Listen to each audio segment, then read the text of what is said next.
Taco Bell holds a special place in my heart. My granny had cancer my freshman and sophomore year of college.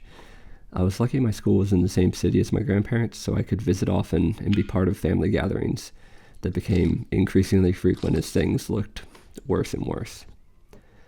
Though we are a family of good home cooks, my gran especially, she was a Anglo and Francophile who loved to serve high tea and cook dinners for the family.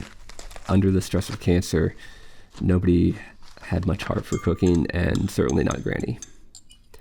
The chemo treatments didn't help either, as they sap your strength and they changed the way that she tasted food. But Taco Bell still tasted good to her. I remember going to Taco Bell and picking up food for the family with my brother and driving it back to the house. I got my go-to order, which at the time was a chalupa and a Mexican pizza. You know, a beautiful, comforting double-layer tostada with beans and cheese. And watching your gran die is the perfect time for comfort food. I grew up knowing Taco Bell as a comfort. It was always my favorite fast food and one of the few fast food restaurants that my health-conscious parents would take me to. I loved a good old soft taco, and I was super excited when the chalupa was released. I always got the Baja steak chalupa back then. But my all-time favorite was the Mexican pizza. Mexican pizza combined my two favorite food groups, Mexican food and pizza.